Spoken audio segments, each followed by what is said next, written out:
Mahavir international Surat અને ભારતીય જૈન સંગઠન સુરત દ્વારા મોબાઈલ ઓક્સિજન સેવાની શરૂઆત કરાઈ છે, જેનું ઉદ્ઘાટન ભારતીય જનતા પાર્ટી પ્રદેશ અધ્યક્ષ સી આર પાટીલે કર્યું છે।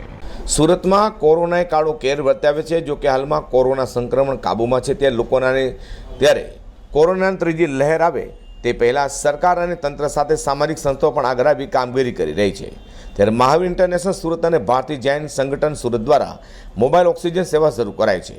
વેસુ ભગવાન મહાવીર યુનિવર્સિટી ખાતેથી કોરોનાગ્રસ્ત હોમ આઇસોલેટ દર્દીઓના ઉપયોગ માટે 101 ઓક્સિજન કોન્સ્ટ્રેન્ટ મશીન ઉપલબ્ધ કરાવવાની સાથે oxygen bank, mobile oxygen van સેવા અને ડોક્ટર ઓન કોલ સેવાનો શુભારંભ ભાજપ પ્રદેશ અધ્યક્ષ સી આર પાટીલના હસ્તે કરાયો હતો।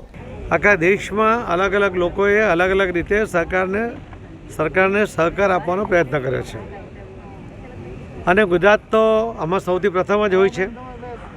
ગુજરાતમાં ભારતીય જનતા પાર્ટીએ 17,344 આઇસોલેશન બેડની વ્યવસ્થા કરી, એનજીઓનો સાથ લીધો। આજે મહાવીર જૈન સંગઠન દ્વારા એમણે ભારતીય જૈન સંગઠન દ્વારા 101 કોન્સન્ટ્રેટર એમણે આજે દાનમાં આપવાની જાહેરાત કરી છે। એમણે એક વેનની વ્યવસ્થા કરી છે, એક બેંક બનાવી છે। આની અંદર બધા પોતે કોન્સન્ટ્રેટર માટે ફંડ આપી શકે છે, એમાંથી લોકો ખરીદે છે અને આ વેનમાં જઈને એની ડિલિવરી પણ આપે છે વાપરવા માટે। ફરી એને પાછું પૂરું કામની જવાબદારી પૂરી થાય, કામ પૂરું થાય એટલે પાછું આપી દે।